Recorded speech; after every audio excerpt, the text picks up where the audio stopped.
Hello viewers, আসসালামু আলাইকুম। আমরা আজকে আলোচনা করব মিশ্রণের ফ্যাক্ট 2 নিয়ে।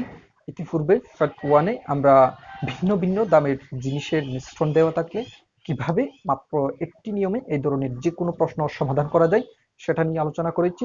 তার ওই ধারাবাহিকতায় আজকের পর্বে আমরা আরো কয়েকটি প্রশ্ন সমাধান করব। তার আগে বলে রাখি, যখনই আমরা 3টা স্যাম্পল পাবো তখনই আমরা মাত্র এই একটি নিয়ম ফলো করবে আমরা সব প্রশ্নের সমাধান করতে পারবো।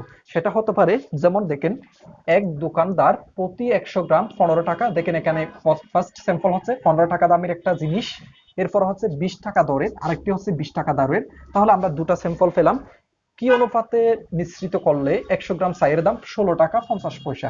এটা হচ্ছে তৃতীয় মিশ্রণ, অর্থাৎ তিনটা যদি মিশ্রণ আমরা পাই সেটা হতে পারে দরের মধ্যে। এবং দেখেন এরপরটা হচ্ছে 24 কেজি লবণাক্ত পানির 4% লবণ। এই যে দেখেন 24 কেজির মধ্যে 4% লবণ, অন্য মিশ্রণে 4% লবণ, সরি এটা হচ্ছে 24 কেজি লবণাক্ত পানির 8% লবণ, অন্য মিশ্রণে 4% লবণ। তাহলে এটা হচ্ছে ফার্স্ট স্যাম্পল। এরপরে 4% লবণ, এটা হচ্ছে সেকেন্ড স্যাম্পল। এরপরে হচ্ছে 5% লবণ, তাহলে কয়টা স্যাম্পল পেলাম আমরা? Third sample. তো দ্রুপ এখানে দেখেন 3 নাম্বার হচ্ছে in zone A basketball team that played 60 games had won 30%। এই যে দেখেন 30% জিতেছে, এটা হচ্ছে ফার্স্ট স্যাম্পল। এরপরে হচ্ছে আফটার ফিনোমিনাল স্ট্রিক অফ 100টি গেমস খেলবে, 100টি গেমস জিতবে, তাহলে সেটা হচ্ছে সেকেন্ড স্যাম্পল। এরপর হচ্ছে 50%, এবার হচ্ছে 50%, এটা হচ্ছে থার্ড স্যাম্পল। অর্থাৎ আমরা যখনই তিনটা স্যাম্পল পাবো তখনই আমরা এই মাত্র একটি টেকনিক অবলম্বন করে এই ধরনের যে কোনো প্রশ্ন সমাধান করতে পারবো। যেমন এক নাম্বারটা যদি আমরা সলভ করি, এক দোকানদার প্রতি 100 গ্রাম 15 টাকা ও 20 টাকা দরের দুই ধরনের চা কি অনুপাতে মিশালে মিশ্রিত 100 গ্রাম চায়ের দাম 16 টাকা 50 পয়সা হবে? আর এটি হচ্ছে প্রাথমিক বিদ্যালয় সহকারী শিক্ষক 2010-এর একটি প্রশ্ন। দেখেন আমাদেরকে বলা হলো এক দোকানদার প্রতি 100 গ্রাম 15 টাকা, তাহলে ফার্স্ট স্যাম্পল হচ্ছে 15 টাকা দামের, অর্থাৎ প্রতি 100 গ্রামের দাম হচ্ছে কত? 15 টাকা। তাহলে এটা হচ্ছে ফার্স্ট স্যাম্পল। এরপরে আরেকটা স্যাম্পলের কথা বলা হলো 20 টাকা, তাহলে 20 টাকা এটা হচ্ছে কত টাকা করে? 20 টাকা করে, এটাও 100 গ্রাম 20 টাকা। তাহলে আমরা দুটা স্যাম্পল পেলাম। এখন কি অনুপাতে মিশালে, তাহলে আমরা যদি থার্ড একটা স্যাম্পল করি তাহলে এটা হবে কত? 16 টাকা 50 পয়সা, অর্থাৎ এটাও হচ্ছে 100 গ্রাম। আচ্ছা, এখন এই ধরনের প্রশ্নগুলি সমাধান করার জন্য আমরা জাস্ট কি করে নিব, আমরা তাদের মধ্যে ডিফারেন্স কত সেটা বের করে নিব। তাহলে আমরা যদি এটা এদিকে টানবো আর এটা এদিকে টানবো, তাহলে আমরা যদি এখন ডিফারেন্সটা বের করতে চাই, তাহলে দেখেন এই যে এখানে 16.50 আর এখানে 15, তাহলে আমরা 16.50 থেকে 15 যদি বিয়োগ করি তাহলে কত হয়? 1.50। আচ্ছা, এরপর আমরা যদি এটা থেকে এটা বিয়োগ করি তাহলে দেখেন 20 থেকে 16.50 বিয়োগ করলে 3.50, অর্থাৎ জাস্ট আমরা করে নিলাম কি, অর্থাৎ এদের মধ্যে ডিফারেন্সটা কত সেটা বের করে নিলাম। তাহলে এখানে পেলাম 3.50 আর এখানে পেলাম 1.50। আচ্ছা, একটা বিষয় লক্ষণীয়, আমাদেরকে বলা হলো কত অনুপাত, অর্থাৎ এই দিকে যেটা পাবো আমরা সেটা হচ্ছে কি অনুপাত। আমরা জানি অনুপাত দশমিক এবং ভগ্নাংশ হতে পারে না, সেই জন্য আমরা কি করব, এই যে এখানে কি দিয়ে গুণ করলে আমরা একটা পূর্ণ সংখ্যা পাবো, তাহলে এখানে আছে 3.5 আর এখানে আছে কত? দেড়। তাহলে আমরা যদি 2 দিয়ে গুণ করি, অর্থাৎ এদিকেও যদি আমরা 2 দিয়ে গুণ করি আর এদিকেও যদি আমরা 2 দিয়ে গুণ করি তাহলে কত হয়? 3.5 দুগুণে 7 আর এদিকে হচ্ছে দেড় দুগুণে 3। দেখেন আমরা কারণ 2 দিয়ে গুণ করছি, কারণ এটা হচ্ছে একটা দশমিক সংখ্যা, কারণ অনুপাতের মধ্যে দশমিক হতে পারে না। তাহলে আমরা এখন পেলাম 7:3, তাহলে এটার আনসার হবে কত? 7:3 অনুপাতে মিশ্রিত করতে হবে। আচ্ছা, দেখেন এই ধরনের প্রশ্নগুলো সমাধান করার জন্য আমরা জাস্ট এই টেকনিকটাই অবলম্বন করব। এরপর হচ্ছে 2 নাম্বার, দেখেন 2 নাম্বার হচ্ছে 24 কেজি লবণাক্ত পানির 8% লবণ, অন্য মিশ্রণে 4% লবণ, 5% লবণ মিশ্রণ পাওয়ার জন্য প্রথম মিশ্রণের সাথে কত কেজি দ্বিতীয় মিশ্রণ মিশাতে হবে? আচ্ছা, এই ধরনের প্রশ্নগুলো সমাধান করার জন্য আমরা এট ফার্স্ট আমরা এই যে একটা ডায়াগ্রাম আছে এই ডায়াগ্রামটা আমরা পরিপূর্ণ বুঝে নিব। কারণ এই ডায়াগ্রামটা যদি আমরা বুঝি তাহলে এই যে দেখেন ফুটবল খেলার কথা বলুক, অর্থাৎ লবণাক্ত পানির কথা বলুক, শরবতের কথা বলুক, যেভাবেই হোক না কেন আমরা যদি তিনটা স্যাম্পল পাই আমরা এই টেকনিকটা অবলম্বন করে যে কোনো প্রশ্ন সমাধান করতে পারবো। এর আগে আমাদের এই যে ডায়াগ্রামটা একটু পরিপূর্ণভাবে আমরা বোঝার চেষ্টা করব। যেমন মনে করেন সেটা আমরা যদি এগুলা সমাধান করতে যাই সেক্ষেত্রে এই যে ডায়াগ্রাম থেকে কি কি প্রশ্ন হতে পারে, দেখেন এই ধরনের একটা প্রশ্ন হতে পারে। মনে করেন 15 টাকা কেজি, এটা দেওয়া নেই, মনে করেন এভাবে দেওয়া আছে 15 টাকা পার কেজি, অর্থাৎ 1 কেজি 15 টাকা করে আপনি 28 কেজি মিশালে, তাহলে এখানে কত কেজি? 28 কেজি। আচ্ছা দেখেন কি কি ধরনের প্রশ্ন হতে পারে আমরা দেখতেছি। দেখেন মনে করেন 15 টাকা কেজি, তখন আপনি মিশাইছেন 28 কেজি, এভাবে দেওয়া আছে। কিন্তু এখানে কত কেজি আপনার থেকে প্রশ্ন করছে, অর্থাৎ আমাদের প্রশ্নটা হচ্ছে 28 কেজি যদি 15 টাকা দামের হয়, কত কেজি 20 টাকা দামের হবে। সেই ক্ষেত্রে আমরা কি করব, এই যে দেখেন জাস্ট আমরা করব কি, এখন আমরা এটা যেহেতু প্রশ্নবোধক অর্থাৎ এটা দেওয়া নেই, তাহলে এই যে দেখেন এখানে 7, এখানে কত 3, আমরা এই যে এই 7 যেই কথা, এই যে এই পাশের 28 কেজি একই কথা, আর এখানে এই যে এখানে 3 যেই কথা, এই যে এটা একই কথা, কারণ এটা হচ্ছে এটার অনুপাত আর এটা হচ্ছে এটার অনুপাত। তাহলে আমরা লিখতে পারি এই যে 7 ইকুয়াল 28, তাহলে আমরা এভাবে লিখতে পারি 7 ইকুয়াল 28। তাহলে দেখেন এখন কত গুণ, এই যে দেখেন 7 এর কত গুণ এটা, তাহলে 4 গুণ। তাহলে এই যে দেখেন এবার বলেন তো, তাহলে 3 ইকুয়াল কত হবে? তাহলে যেখানে 7 এর 4 গুণ 28 যদি হয়, 4 গুণ করতে হয়, তাহলে এটার সাথে আমাদের কত গুণ করে দিতে হবে? 4 গুণ করে দিতে হবে। অর্থাৎ যদি এক পাশেরটা দেওয়া থাকে আরেক পাশেরটা দেওয়া না থাকে, সেক্ষেত্রে আমরা কি করব, এই যে অনুপাত যেটা দেওয়া আছে এটা সমান এটা লিখবো।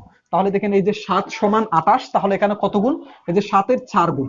তাহলে এদিকে যদি 4 গুণ হয়, তাহলে নিশ্চিত এখানেও 4 গুণ হবে, তাহলে 3 4 12।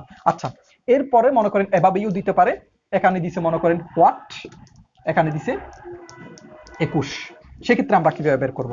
তাহলে দেখেন এক পাশে দিছে এক পাশে দেয় নাই, তাহলে আমরা লিখতে পারি এই যে 3 সমান কত 21, তাহলে এটা কত গুণ? এই যে 3 7 21, তাহলে এটা কত গুণ? 7 গুণ। তাহলে এটা যদি 7 গুণ হয়, তাহলে এটাও অবশ্যই কত গুণ? 7 গুণ। তাহলে এটা কত হবে? 7 7 49। তাহলে আমরা এখানে লিখতে পারি 49। আচ্ছা এখন সরি, এটা কোয়েশ্চেনের জায়গায় কি হবে? 49। এরপরে আমাদের আরো একটি প্রশ্ন করতে পারে, এই এখানে কোয়েশ্চেন মার্ক দিতে পারে।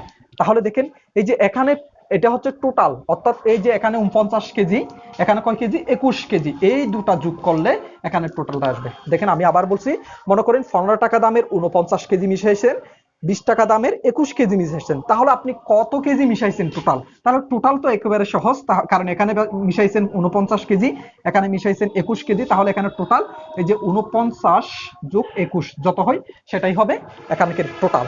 আর সেটা এভাবেও বের করা যায়, এই যে এখানে দেখেন এখানে ছিল 7 আর এখানে ছিল 3, এই যে এটা হচ্ছে এটা আর এটা সমান এটা, তাহলে আমরা এই যে 7 আর 3 যোগ করলেও কোনটা আসবে? টোটাল আসবে। তাহলে 7 আর 3 10, অর্থাৎ এই দুটা যোগ করলেও এই যে মাঝখানের টোটালটা আসবে। তবে এইদিকে যেটা আমরা যোগ করে যেটা আনবো সেটা রিয়েল হবে না, সেটা কি হবে? অনুপাত হবে। আচ্ছা এখন আমরা যদি 2 নাম্বারটা সলভ করি, দেখেন 2 নম্বরে বলা হলো 24 কেজি লবণাক্ত পানির 80% লবণ। তাহলে আমরা লিখতে পারি ফার্স্ট স্যাম্পল হচ্ছে 24 কেজি থেকে কত পার্সেন্ট লবণ? এই যে 8% লবণ, এটা হচ্ছে ফার্স্ট স্যাম্পল। এরপরটা হলো অন্য মিশ্রণে 4% লবণ, তাহলে আরেকটা মিশ্রণে কত পার্সেন্ট লবণ? 4% লবণ, কিন্তু কত কেজির মধ্যে 4% লবণ সেটা দেওয়া নেই, তাহলে আমরা সেটাকে কি দিলাম? কোয়েশ্চেন মার্ক দিলাম। আচ্ছা এরপরে দেখেন 5% লবণ পাওয়ার জন্য, তাহলে এরপরে এদিকে আমরা কত পাবো? 5% লবণ পাবো। প্রথম মিশ্রণের সাথে কত কেজি দ্বিতীয় মিশ্রণ মিশাতে হবে? এই যে এটার সাথে কত কেজি, অর্থাৎ এখানে কত কেজি মিশাতে হবে, এটাই আমাদের কাঙ্ক্ষিত প্রশ্নের আনসার। তাহলে আমরা এখন 3টা মিশ্রণ পেলাম, তাহলে আমরা কি করলাম? এটা হচ্ছে 24 কেজির মধ্যে 8%, এটা হচ্ছে কত কেজির মধ্যে 4% সেটা দেওয়া নেই, তাহলে এখন আমরা এদিকে টানলাম। তাহলে দেখেন এই যে আমরা ডিফারেন্স বের করে নিব, 8 থেকে 5 গেলে কত? 3, আর এদিকে 5 থেকে 4 গেলে কত? 1। জাস্ট আমরা কাজটা কি করলাম, এই যে ডিফারেন্সটা কত সেটা বের করে নিলাম। তাহলে 8 থেকে 5 গেলে কত? 3, এই যে 5 থেকে 4 গেলে 1। এখন আমাদের প্রশ্ন হচ্ছে এই জায়গাটাই আমাদের দরকার। দেখেন তাহলে এখানে কত কেজি সেটা দরকার। তাহলে দেখেন এই যে এদিক থেকে যদি আমরা এদিকে আসি, তাহলে দেখেন তো এই যে 1 সমান কোনটা? 24 কেজি, তাহলে এটা সমান কত কেজি হবে সেটা আমরা অতি সহজে বের করে নিতে পারবো। দেখেন আমরা যদি এখানে পেলাম 1, তাহলে 1 যদি 24 হয়, দেখেন এইটা সমান হচ্ছে 24, তাহলে আমরা লিখতে পারি 1 ইকুয়াল 24। তাহলে এখন দেখেন তো 1 ইকুয়াল যদি 24 হয়, তাহলে কত গুণ? অবশ্যই 24 গুণ। তাহলে এই যে এই 3 এর সাথেও অবশ্যই কত গুণ হবে? 24 হবে। তাহলে 3 24 এ কত? 3 4 12 2 হাতে 1 3 গুণ 6 1 7, তাহলে এখানে কত হবে? 72 কেজি। এটাই হচ্ছে আমাদের কাঙ্ক্ষিত আনসার। অর্থাৎ এক পাশেরটা দেওয়া থাকলে আরেক পাশেরটা বের করার জন্য আমরা জাস্ট কি করব? এটা সমান এটা আর এটা সমান এটা হয়ে গেছে। আর মাঝখানেরটা যদি বের করতে বলে তাহলে এই দুটা যোগ করে দিব, এই এখানে যে দুটা পেলাম সেটা এখানে যোগ করে দিলে কোনটা চলে আসবে, মাঝখানের কেজিটা চলে আসবে। দেখেন এখানে দুটা বিষয় থাকে, একটা হচ্ছে নিচের অংশ আর একটা হচ্ছে উপরের অংশ, অর্থাৎ 24 কেজি কত পার্সেন্ট, এই যে এখানে কত পার্সেন্ট কত কেজি। আচ্ছা এরপরে 3 নাম্বার দেখেন, দেখেন 3 নাম্বার হচ্ছে in zone A basketball team that played 60 games had won 30%। দেখেন 60টি গেমস খেলেছে, সেখান থেকে 30% জিতেছে। তাহলে আমরা লিখতে পারি এই যে 60 গেমস থেকে কত পার্সেন্ট, 30% ওন, তাহলে 60টি গেমসের মধ্যে 30% জিতেছে। এরপরটা বলছে it's game played after a phenomenal winning streak, after a phenomenal winning streak, অর্থাৎ ফিনোমিনাল উইনিং স্ট্রিক বলতে হয় বোঝায়, অর্থাৎ আপনি যদি 5টা গেমস খেলেন তাহলে 5টাই জিততে হবে, আপনি যদি 100টা খেলেন তাহলে 100টাই জিততে হবে, আপনি যদি এক্সটা খেলেন তাহলে এক্সটাই জিততে হবে। তাহলে এখন আমরা কি করতে পারি, অর্থাৎ 100% জিততে হবে। তাহলে আমরা এখন লিখতে পারি, তাহলে 100% জিতেছে, কারণ ফিনোমিনাল যেহেতু বলছে, তাহলে আমরা এখন লিখতে পারি এটা সমান কত, 100% জিতেছে। আচ্ছা এখন কয়টি গেমস খেলেছেন সেটা দেওয়া নেই, এটাকে আমরা কোয়েশ্চেন মার্ক দিলাম, কিন্তু আপনাকে যতটাই খেলবেন 100% কি করতে হবে, জিততে হবে। আচ্ছা এবার টোটাল, এই যে তৃতীয় মিশ্রণ অর্থাৎ থার্ড স্যাম্পল কি, এভারেজ হচ্ছে 50%, তাহলে এভারেজ দেওয়া আছে কত পার্সেন্ট, 50%। আচ্ছা এটা হচ্ছে থার্ড স্যাম্পল। এখন আমরা বের করে নিব এই যে এক্স এর মানটা কত, তাহলে আমাদের এখন বলা হলো how many games must team have won in a row to this average, তাহলে এই রুটে তাদের কতটি গেমস জিততে হবে। তাহলে আমরা এখন কি করতে পারি, এই যে দেখেন আমরা জাস্ট ডিফারেন্সটা বের করে নিব, এটার সাথে এটা, এটার সাথে এটা। তাহলে দেখেন এই যে 30% এখানে হচ্ছে 50%, তাহলে 50% থেকে 30% গেলে কত, 20%, আর এদিকে 50% এখানে 100%, তাহলে কত ডিফারেন্স, 50%। আমরা জানি অনুপাত মানে হচ্ছে ভাগ করা, তাহলে আমরা এটাকে যদি 10 দিয়ে দিই তাহলে হবে 5, আর এটাকে 10 দিয়ে দিলে 2। আচ্ছা এখন এই যে এই 5 সমান হচ্ছে এটা, আর এই 2 সমান হচ্ছে এটা। তাহলে এই যে দেখেন 5 সমান যদি 60 হয় তাহলে আমরা লিখতে পারি 5 ইকুয়াল 60, তাহলে কত গুণ, 12 গুণ। তাহলে এটার সাথেও কত গুণ হবে, 2 এর সাথেও 12 গুণ হতে হবে, তাহলে 12 গুণ 2 সমান কত, 24। এটাই আমাদের কাঙ্ক্ষিত আনসার। এরপর হচ্ছে 4 নাম্বার, দেখেন 4 নাম্বারটা হচ্ছে how many pounds of fertilizer that is 10% nitrogen must be added to 12 pounds of fertilizer that is 20% nitrogen so that the resulting mixture is 18% nitrogen। তাহলে দেখেন আমাদেরকে বলা হলো how many pounds of fertilizer, অর্থাৎ কত কেজি, কত pound sir, that is 10%, তাহলে কত, একেবারে বলা হলো কত, সেটা যেটা যেহেতু দেওয়া নেই তাহলে আমরা এটাকে কোয়েশ্চেন মার্ক দিলাম।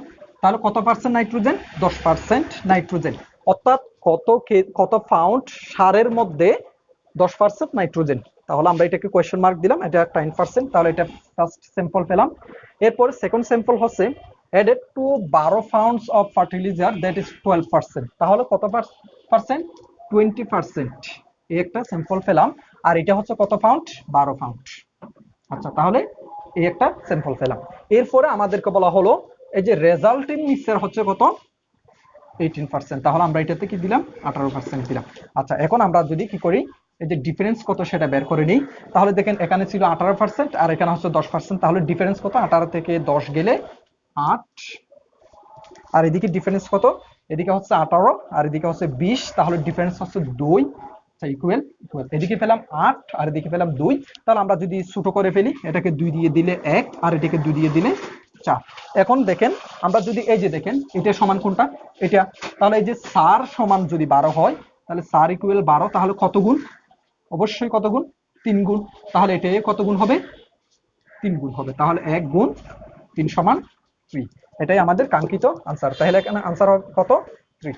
এরপর হচ্ছে 5 নাম্বার, দেখেন 5 নাম্বার হচ্ছে একজন ব্যবসায়ী প্রতি কেজি 80 টাকা দরে চায়ের সঙ্গে প্রতি কেজি 100 টাকা দরের চা 1:3 অনুপাতে মিশ্রিত করেন, প্রতি কেজি মিশ্রিত চায়ের দাম কত।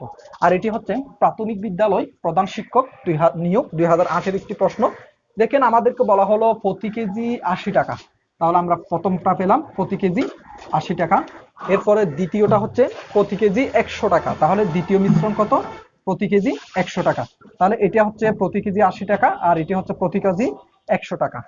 এবং কি অনুপাতে মিশ্রণ করেন, নতুন অনুপাতে মিশ্রণ করে পাইছে 1:3।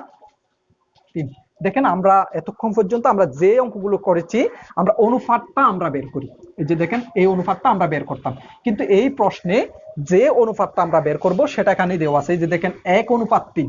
তাহলে এটা হচ্ছে 1 অনুপাত আর এটা হচ্ছে 3 অনুপাত। এখন আমাদের প্রশ্ন হচ্ছে এই জায়গায়, অর্থাৎ প্রতি কেজি মিশ্রিত চায়ের দাম কত, অর্থাৎ এই যে প্রতি কেজিটার দাম কত। আচ্ছা, এখন দেখেন আমরা অনুপাত দেওয়া আছে, এটা সমান কোনটা, এটা। তাহলে এখানে কত কেজি ছিল, এখানে 1 কেজি ছিল। আর এটা সমান কত, এটা। তাহলে এখানে কত কেজি ছিল, 3 কেজি ছিল। অর্থাৎ এটা 1 কেজিও হতে পারে, 3 কেজিও হতে পারে। এটা 1 কেজি না লিখে আমরা 3 কেজি লিখতে পারি, তাহলে এটা হবে 3 তারিখে 9 কেজি। অর্থাৎ যেহেতু এটা অনুপাত, তাহলে এটা অবশ্যই কাকে মিন্স করবে, এটাকে মিন্স করবে। তাহলে এখন এটাতে হচ্ছে 80 টাকা করে 1 কেজির দাম কত হয়, 80 গুণন 1 সমান কত, 80 টাকা। আচ্ছা, আর এখানে 100 টাকা করা হলে 3 কেজির দাম কত হয়, 100 গুণ 3 সমান কত টাকা, 300 টাকা। তাহলে টোটাল কত হয়, 380 টাকা। তাহলে 380 টাকা হচ্ছে টোটাল, কিন্তু আমাদেরকে বলা হলো প্রতি কেজির দাম কত। তাহলে এখানে দেখেন 380 টাকা যদি হয়, সেটা হতো কত কেজির দাম, 4 কেজি। এই যে দেখেন এখানে 1 কেজি আর এখানে 3 কেজি, তাহলে 4 কেজির দাম হচ্ছে 380 টাকা। তাহলে 1 কেজির দাম কত হবে, অবশ্যই তাহলে ভাগ হবে 380 ভাগ 4। তাহলে আমরা যদি ভাগ দিয়ে দিই তাহলে কত হয় দেখেন, 4 একে 4, এখানে হচ্ছে 4 9 36, আর এখানে ছিল কত 2, 36 2, তাহলে 20, 5 দুগুণে 10, 4 5 20, তাহলে কত হয় 95 টাকা। তাহলে এখানে আনসার হবে কত, 95। এটাই হচ্ছে আমাদের কাঙ্ক্ষিত আনসার। তাহলে বন্ধুরা দেখেন কত সহজে আমরা এই ধরনের ম্যাথগুলো সমাধান করে নিলাম। নতুন আরো একটি টপিকস নিয়ে আমরা শীঘ্রই হাজির হব, সে পর্যন্ত আমাদের সঙ্গেই থাকুন। আল্লাহ হাফেজ।